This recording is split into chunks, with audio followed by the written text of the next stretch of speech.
sifat kidam itu apa? Kias dari sifat kidam itu apa?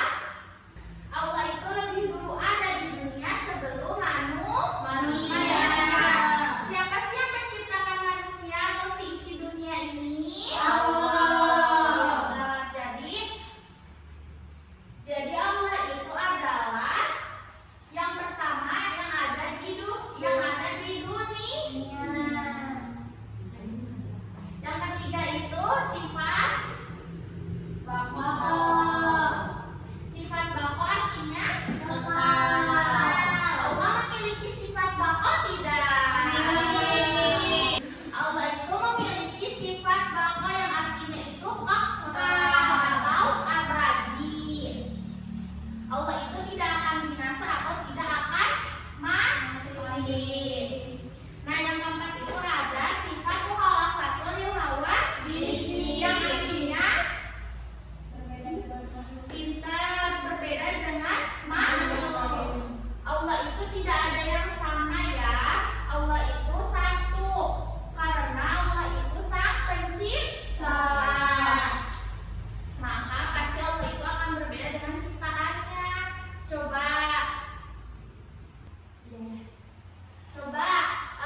Siapa yang tahu dalam surat apa? 3 surat Al-Ikhlas yang menjelaskan tentang Allah itu tidak beranak dan tidak diperanakan. Siapa yang membacakan ayatnya?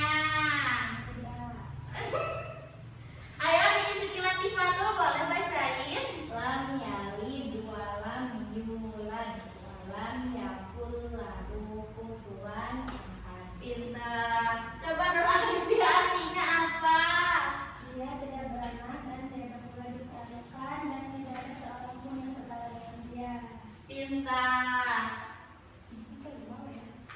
Coba yang kelima itu adalah sifat yang binafsihi yang artinya itu sendiri. Allah tidak membutuhkan siapapun dan apapun.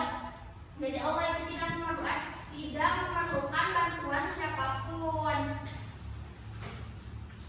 Yang keenam adalah sifat wahdaniyah. Nah, sifat wahdaniyah itu artinya Maha Esa. iya,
semuanya itu udah paham ya. Jadi arti sifat wujud itu adalah Ada, tidak, dahulu, bako, kekal, walaupun teril hawadisi.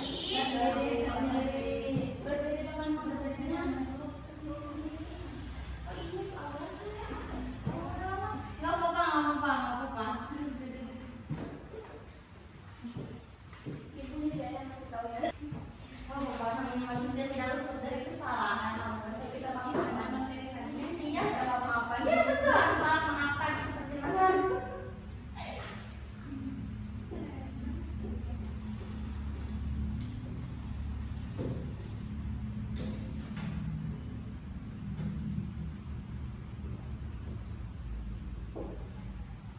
Jadi gimana anak semuanya itu sudah paham ya tentang sifat-sifat wajib bagi Allah. Nah, sifat yang pertama itu sifat wujud yang artinya itu ada.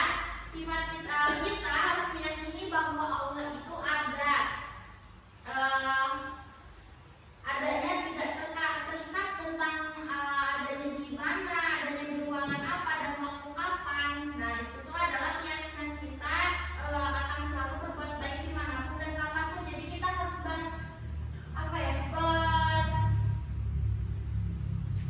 kita harus meyakini bahwa Allah itu ada di mana-mana dan Allah itu Pak wujudnya itu ada. Lalu yang kedua ada sifat kidam dan hulu. Kita harus mempercayai bahwa setiap sesuatu itu atau permulaannya itu ada atau terdahulu. Salah membalikan lagi. Sifat kidam itu kita harus mempercayai bahwa setiap sesuatu itu ada permulaannya atau ada terdahulunya. Namun Allah Subhanahu wa taala itu sudah terdahulu tanpa ada permulaannya. Lalu yang ketiga itu ada sifat bako. Sifat bako itu artinya kekal. Kita harus meyakini bahwa Allah itu kekal selama-lamanya. Allah tidak pernah sakit dan tidak pernah dibinasakan selama-lamanya. Beda dengan makhluk, kalau makhluk itu kan suka sakit, ada matinya, ada celakanya, bahkan bisa bisa mati. Tapi Allah itu tidak bisa seperti makhluknya seperti itu, karena Allah itu mempunyai sifat bako yang artinya kekal. Seperti itu. Apakah baik? Apakah anak-anak semua ada pertanyaan? Ada. Oh, boleh. Kan kata ibu tadi sifat tidak itu terdahulu. Jadi Allah itu lebih dahulu daripada